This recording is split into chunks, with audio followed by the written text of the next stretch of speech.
this is coming out so late. I can't believe I forgot to do a reading wrap up for September, but I'm doing it now, so I'm sorry. But hello, welcome back to my channel, and today we'll be doing my September reading wrap up that I completely am incredibly late for.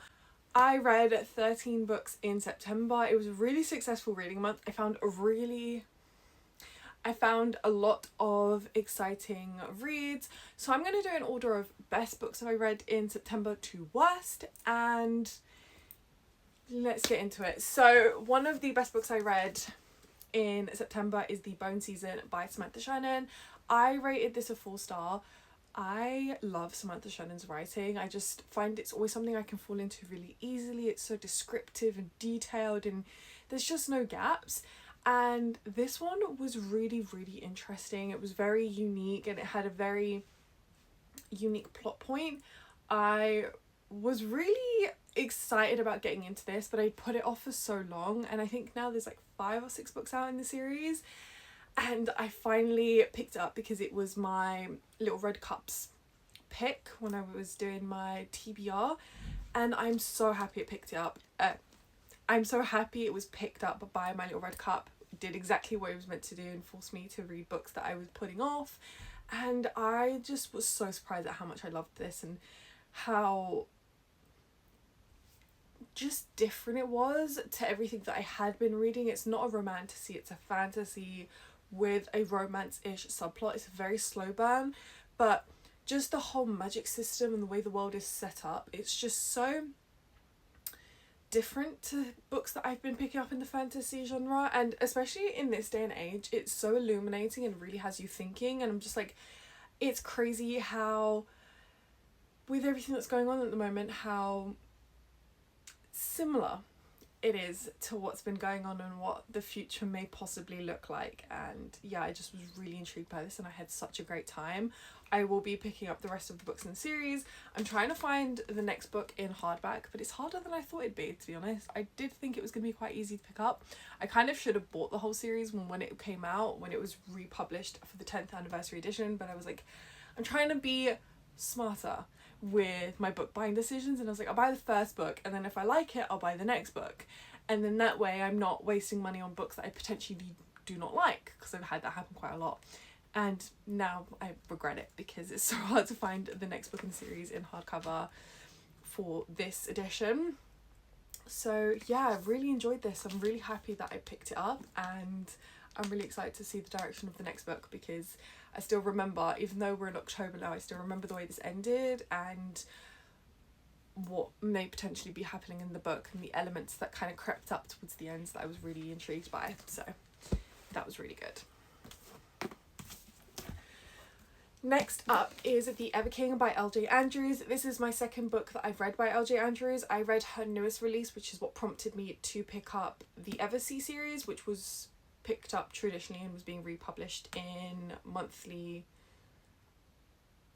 I don't know. The first book came out in July, August, and then the next book came out. Anyway, I picked this up and I just fell into it. I love romantasies with fae. I mean, it's just so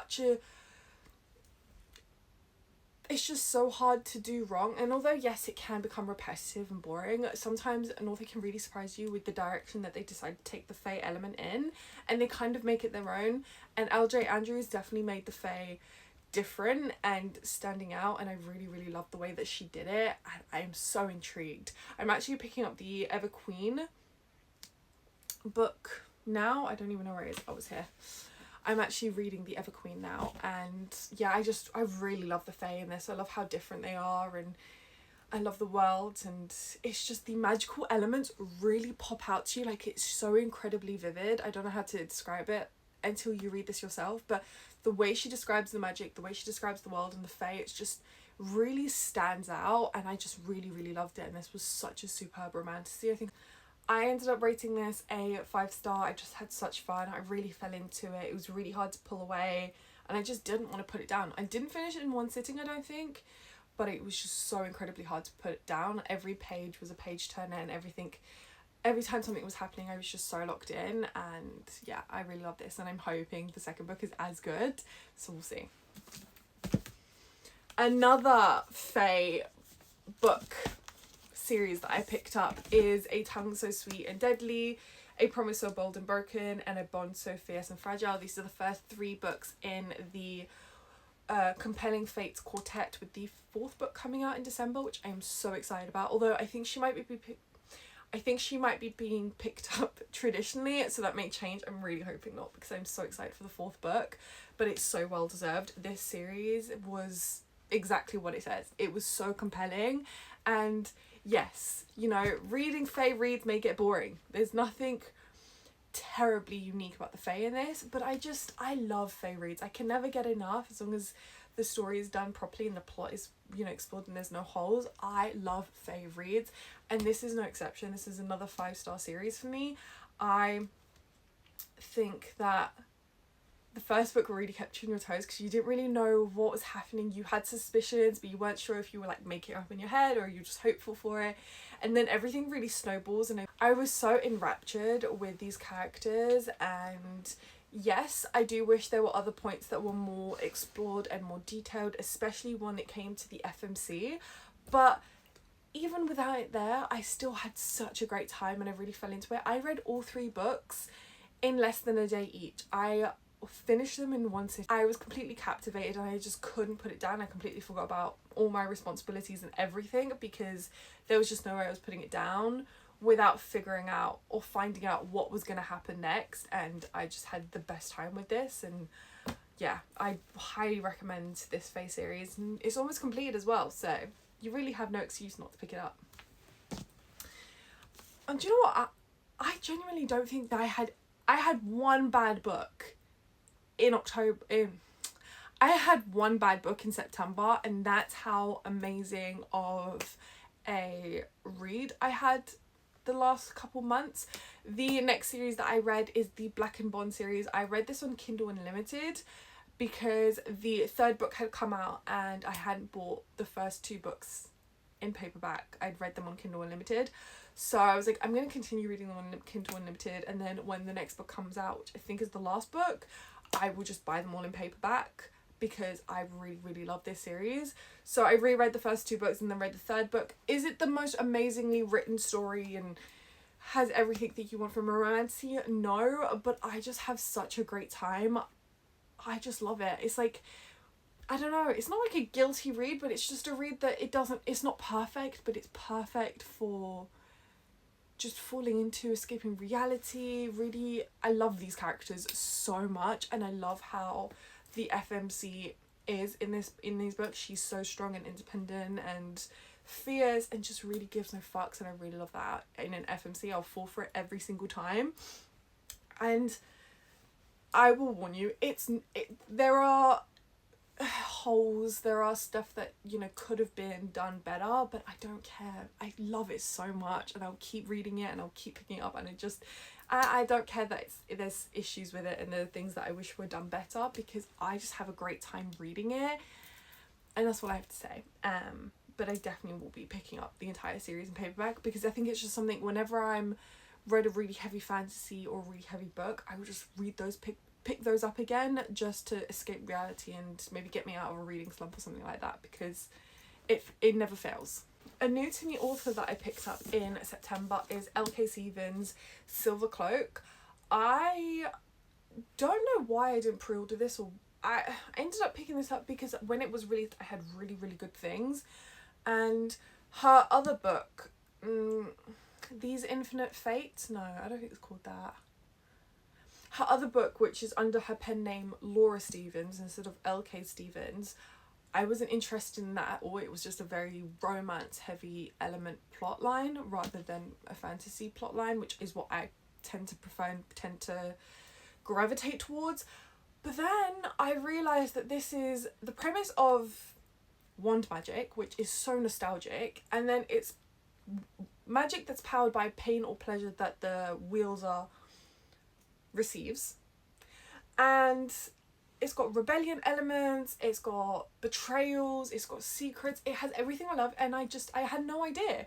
So I ended up picking this up when I was in foils, and I am so glad I did, because this was so good. Like, just for the nostalgia elements alone, I had such a great time, but just also the way that the magic system is created for the Welder is so intriguing, and nothing I've ever really seen before, especially with wand magic. But then you add in the rebellion and the betrayals, and I just really love how this story was crafted and how we were given background before we were actually diving into the story. It really had me on the edge of my seat and just wondering how things were going to go and what was going to happen, because I just really, I could figure, I had suspicions, but just knowing the background of it all, I just wasn't sure how things were going to kind of roll by the end, and I was not disappointed at all. So I ended up rating this 4-star. It wasn't a 5-star. I did have issues with it, especially towards the ending, but I still had such a great time, and I really enjoyed this, and I will be picking up the next book in this series and picking up future romantasy books by L.K. Stevens, just not ones that are just solely romance rather than a fantasy like this.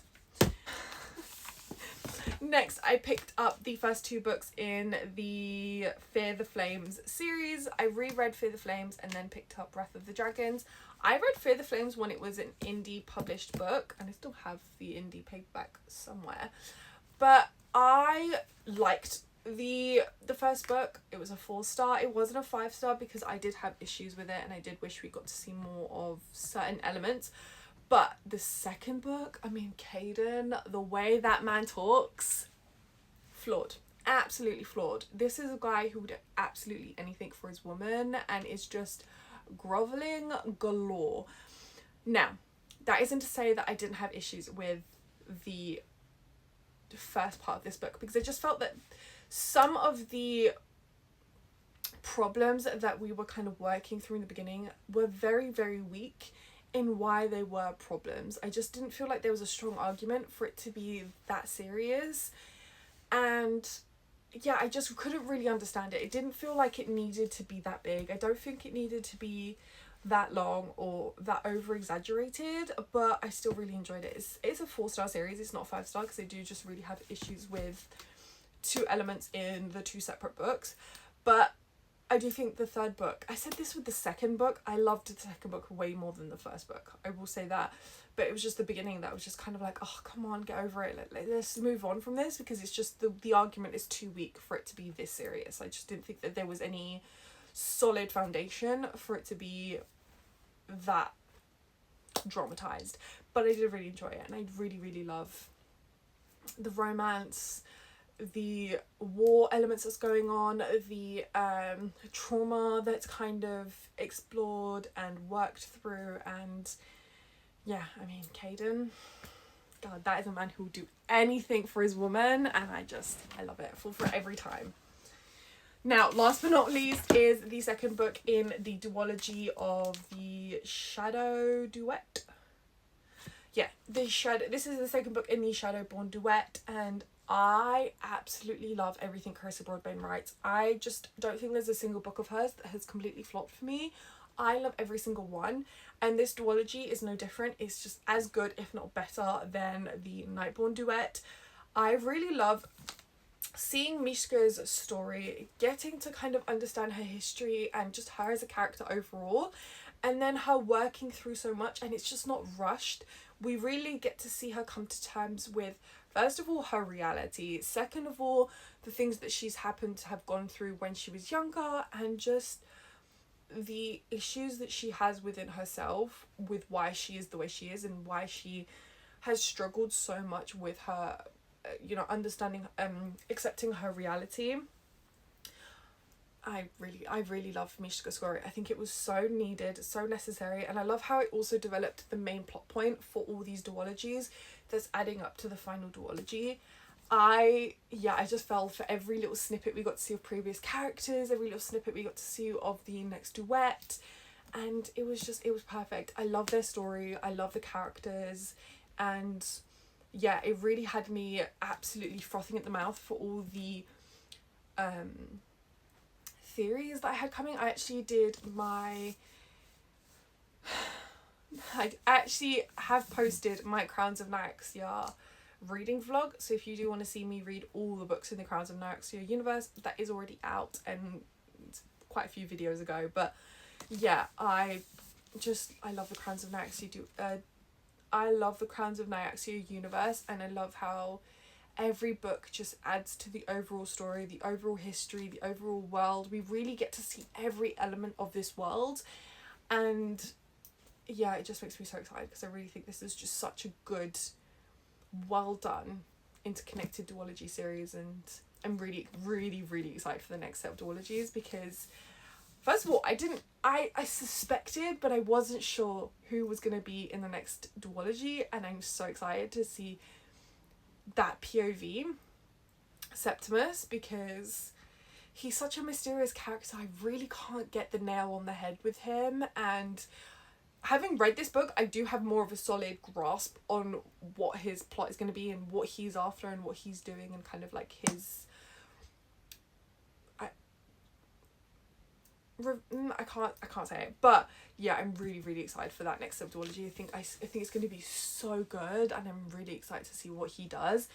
And that's enough of me rambling about that. The one book that I didn't have such a great time with in September is Rage to Ruin by Z.R. Abadi. I just thought this was a really weak book. I ended up rating this a 3-star, and I think even then this was generous. I read a lot of fae reads in September, as you can see. This one is just one of those really predictable, doesn't really stand out, average fae reads, and it's just not a book that I would read physically, because I just feel like, honestly, it's a waste of money owning these physically, because I didn't have a good time. I didn't really care. I felt so disconnected from the characters and the story, and nothing really jumped at me. Even the plot twist, I didn't care. It was just like, you know, when you have someone jump out of you and you're just like, so that's what I was like with this character, because I just didn't care. Like, it wasn't anything that stood out to me, nothing unique. I felt like there was holes, things weren't properly explained, the characters weren't overly well developed. I did finish this. I didn't DNF it, which I feel like I kind of should have, but while I was interested enough with the premise of the story, this wasn't worth reading. And to be quite honest, even though I read this, the 24th of September, I cannot remember a single thing that happened in here. Like, I genuinely don't remember anything. That's how average it was. It didn't stand out to me at all. I think in the moment I was going to read the rest of the series in Kindle Unlimited, but I just thought it was a waste of time because I just didn't care. And I'm not going to read a story or read a series that I just don't care about, because there are so many other books that are vying for my attention I'm so excited to read. And yeah, this one just didn't stand out to me at all. As I mentioned, not remembering a single thing. So I think 3 stars is very generous. I'd probably drop it down to a 2 or 2.5 star, because, as I said, all the fae reads I read, this was just did absolutely nothing for me. And yeah, it was disappointing, because I really thought that was going to be good, but it just, nothing stood out to me and nothing jumped out at me. Anyway, that's it for my September reading wrap up. Sorry, this is so late, but I hope you enjoyed. Please like, comment and subscribe if you would like to, and I'll see you in the next one. Bye.